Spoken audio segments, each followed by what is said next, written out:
ఇప్పుడు మనం 2024వ సంవత్సరం ఫిబ్రవరి నెల 1వ తేదీ నుంచి 15వ తేదీ వరకు ద్వాదశ రాశిలో పంచమ రాశి 5వ రాశి సింహరాశి వారి జ్యోతిష్యం భూత భవిష్యత్తు వర్తమానం గోచార ఫలం మన జానకిరామ్ని అడిగి చూద్దామండి.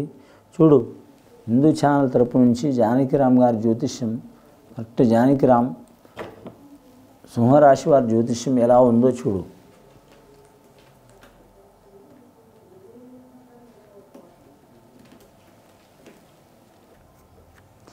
సింహరాశి వారి జాతకంలో చెప్పాలంటే మాత్రం గోపాలకృష్ణుడు వచ్చిండు, మురళీకృష్ణుడు వచ్చిండు వారి పేరు మీద. అలాగే జాతకంలో చూడాలంటే మాత్రం విఘ్నేశ్వరుడు వచ్చిండు. అలాగే చూడాలంటే బోళా శంకరుడు వచ్చిండు. యోగేశ్వరుడు అంటాడు, ఆయనకు నిద్రలో ఉన్నాడు కాబట్టి నిద్ర చేసినట్టే ఉంటాడు కానీ జాగారంగానే ఉంటాడు. కానీ సింహరాశి వారి జాతకంలో చూడాలంటే మాత్రం అంశబలం మంచిగా ఉందండి. ఆదాయం 11, ఖర్చు 9, సాయం చేసేది 7, నష్టం చేసేది 4. చేతుల కత్తెర ఉంటుందండి. డబ్బు ఆగదు, నోట్ల మాట తాగదు, కడుపులో విషం ఉండదు. అయిన వారిని దగ్గర తీసుకోరు, కాని వాళ్ళని తీసిపడేరు. అందరూ మన వాళ్ళే అనుకుంటారు. ఒకరికి సహాయం చేయకపోతారు కానీ వాళ్ళకి చిక్కులు వస్తాయి. నమ్మిన వారు మోసం చేసే అవకాశం ఉంటుంది. అన్నదమ్ముల సహకారం ఉండదు, బావబామ్మర్దుల సహకారం ఉంటుంది. దయాదులతో విరోధాలు ఉంటాయి, భూమి తగాదాలు ఉంటాయి. అలాగే మాత్రం ఆస్తి తగాదాలు ఉంటాయి. వివాహ విషయంలో ఆటంకాలు ఉంటాయి. వీరికి 7వ స్థానంలో శని నడుస్తుంది కాబట్టి చాలా వరకు ఇబ్బందులు వచ్చే అవకాశాలు ఉన్నాయండి.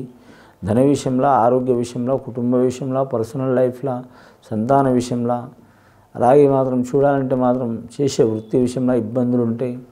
దీర్ఘకాల రోగం ఉన్నవారు, మూత్ర వ్యాధులు ఉన్నవారు, షుగర్ పేషెంట్లు, బీపీ ఉన్నవారు, అల్సర్ ఉన్నవారు, మనిషికో రోగం ఉంటుందండి.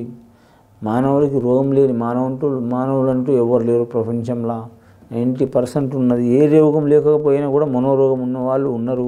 నాకు ఆ రోగం ఉంది, ఈ రోగం ఉంది అని టెస్ట్ చేయించుకునే వాళ్ళు కూడా ఉన్నారు. వారు ఒక టైపు.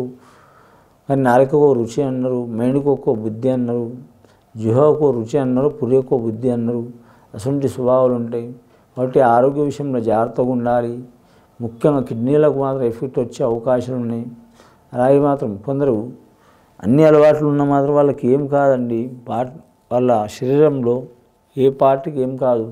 కొందరికి మాత్రం ఏ అలవాటు లేకున్నా కానీ సడన్గా ఏదో ఒక ఇబ్బంది వచ్చే అవకాశం ఉంటుంది. కాబట్టి వీరు చాలా ఆరోగ్యపరంగా మాత్రం జాగ్రత్త తీసుకోవాలి. ఔషధ సేవన చేయాలండి. ఔషధ సేవ అంటే మాత్రం ఆయుర్వేద పరంగా చేయొచ్చు, అల్లోపతి వర్గము చేయొచ్చు, అలాగే మాత్రం మెడిసిన్ ప్రకారం చేయొచ్చు, హోమియోపతి చేయొచ్చు. చాలా వరకు కలిసి వచ్చే అవకాశాలు ఉన్నాయి. ఇప్పుడు 10 రకాలుగా వెళ్ళిన చికిత్స చాలా వరకు కలిసి వస్తుంది. స్త్రీలకు మాత్రం వివాహమైన స్త్రీలకు వివాహం అయ్యే అవకాశం ఉంది. సంతానం లేని వారికి సంతాన ప్రాప్తిరస్తు అయ్యే అవకాశం ఉంది. రాజకీయ రంగంలో ఉన్న వారికి కలిసి వచ్చే అవకాశం ఉంటుంది. కానీ పేరు గొప్ప ఊరు దిబ్బ అన్నట్టు ఉంటుంది. వీరి స్వభావం చూడాలంటే మాత్రం నాయకత్వ లక్షణాలు చాలా ఉంటాయి. వీరు బయటపడరు. ఎంత బాధ వచ్చినా, ఎన్ని ఇబ్బందులు వచ్చినా సత్యహరిచంద్రుడు ఓపిక ఉంటుంది. అలాగే మాత్రం నలమహారాజు లెక్క మాత్రం గొప్పతనం ఉంటుంది. శ్రీరాముడు లాంటి ఓర్పు ఉంటుంది. కానీ ఓర్పు ఉన్నవాడు మాత్రం శ్రీరామచంద్రుడు అసుంటి లాస్ట్కు రావడం మీద యుద్ధానికి వెళ్ళిండు. 1, 2, 3, 4 సార్లు చూస్తారు. 5వ సారికి ఎవరికి వదిలిపెట్టరు వీరు. కానీ మాత్రం అయిన వారికి ఆదరణే కాదు, బయటి వారు కూడా ఆదరణ చేసే అవకాశం ఉంటుంది. కానీ గుప్త దానం చేసే అవకాశాలు ఎక్కువ ఉంటాయి వీరికి. కుడి చేతిలో దానం చేసినా కూడా ఎడమ చేతిలో తెలియనియరు. ఈ 15 రోజులు చాలా వరకు శుభ ఫలితాలు కలిసి వచ్చే అవకాశం ఉన్నాయి వీరి జాతకంలో. ఖచ్చితంగా ఈ సింహరాశి వారు మాత్రం వీలైతే మాత్రం సూర్యపుత్రుడు కాబట్టి ఖచ్చితంగా మాత్రం శ్రీరామచంద్రుడికి 22వ తేదీ మాత్రం తప్పకుండా వారి జాతకంలో చూడాలంటే మాత్రం శ్రీరామచంద్రుడికి 22వ తేదీ నుంచి పడితే మాత్రం, అలాగే శ్రీరామనవమి వరకు మాత్రం దర్శనం చేయటం మంచిది. వారి గ్రామంలో కావచ్చు, వారి ఊరిలో కావచ్చు, వీధిలో కావచ్చు, లేదా భద్రాచలంలో కావచ్చు, లేదా అయోధ్యలో కావచ్చు దర్శనం చేయటం చాలా వరకు శుభప్రదం ఉంటుంది. కానీ మాత్రం భార్యతో సన్నిహితంగా మెలగలేరు. రుణచిక్కులు చాలా ఉంటాయి. రాజకీయ రంగం మాత్రం ఆశ్చర్యకరంగా మాత్రం రాణించే అవకాశం ఉంటుంది. విదేశాన యోగం కలిసి రాదు. మకా నక్షత్ర యోగంలో కలిసి వస్తుంది. ఉబ్బా నక్షత్రం వారికి ఇబ్బందులు ఉంటాయి. మకా నక్షత్రం వారికి మాత్రం అధిపతి కేతు ఉన్నాడండి, జ్ఞానకారకుడు, మోక్షకారకుడు. కానీ మాత్రం ఉబ్బా నక్షత్రం వారికి శుక్రుడు అధిపతి కాబట్టి మాత్రం సుఖకారకుడు, భోగకారకుడు. కానీ మాత్రం వీరి జాతకంలో మాత్రం స్వార్థం తక్కువ ఉంటుందండి. వీరికి ఒక్కరు మనసులో పడ్డారంటే మాత్రం వాళ్ళని వదిలిపెట్టరు. కానీ మాత్రం సామాన్యంగా అని 10 రూపాయలు ఉన్నాయి కదా 3 రోజులు లేవని బాధపడరు. ఉంటే తింటారు, లేకుంటే ఉపవాసం ఉంటారు. వీరు కూలిగా ఉన్నా సరే, ప్రధానమంత్రిగా ఉన్నా సరే ఒకటే స్వభావం ఉంటుందండి వీరి కాడ. వీరికి మాత్రం గాంభీర్యం ఉంటుంది కానీ మాత్రం కాఠిన్యం ఉండదు, అలాగే కపటం ఉండదు. గాంభీర్యం దేనికంటే మాత్రం వీరి ఉండే స్వభావం మాత్రం నిదానం గుణం ఉంటుంది, ఖచ్చితమైన మాట ఉంటుంది. మాటకారే ఉండరు వీరు. మాట్లాడితే మాత్రం వాగ్దాటి మాత్రం ఖచ్చితంగా మాట్లాడతారు. అవసరాన్ని బట్టి మాట్లాడతారు.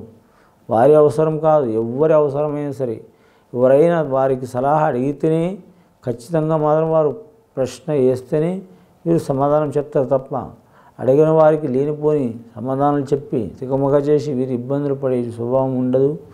వివాహం కాని స్త్రీలకు కలిసి వచ్చే అవకాశం ఉంది. సంతానం లేని స్త్రీలకు కలిసి వచ్చే అవకాశం ఉంది. వ్యవసాయం చేసేవారికి కలిసి వచ్చే అవకాశం ఉంది. గవర్నమెంట్ ఉద్యోగస్తులకు ఇబ్బందులు తప్పవు. వ్యాపారం చేసేవారికి ఇబ్బందులు తప్పవు. పౌల్ట్రీ రంగం వారికి ఇబ్బందులు తప్పవు.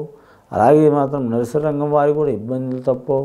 అలాగే కంప్యూటర్ రంగం వారికి కలిసి వస్తుంది.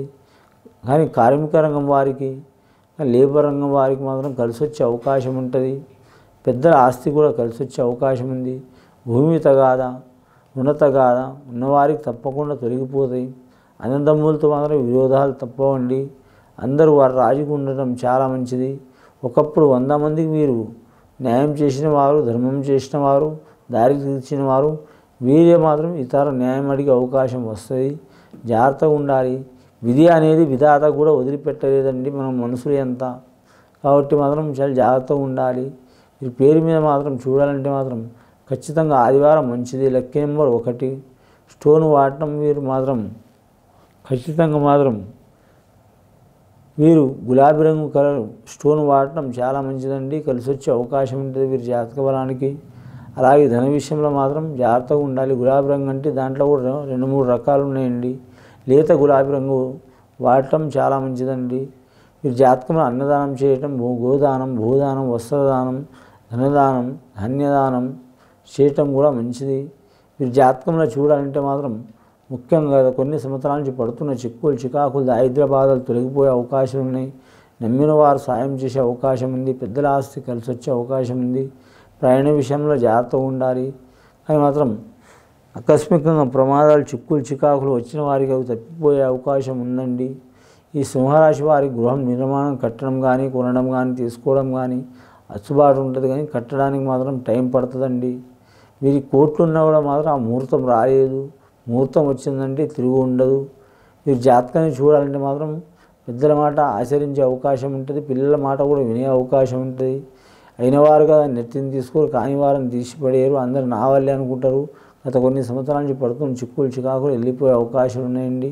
ఆ పరమేశ్వరుని ఆరాధన చేయడం చాలా వరకు వీరికి శ్రేయస్కరం. రాముణ్ణి ఆరాధన చేయడం చాలా వరకు మంచిదండి.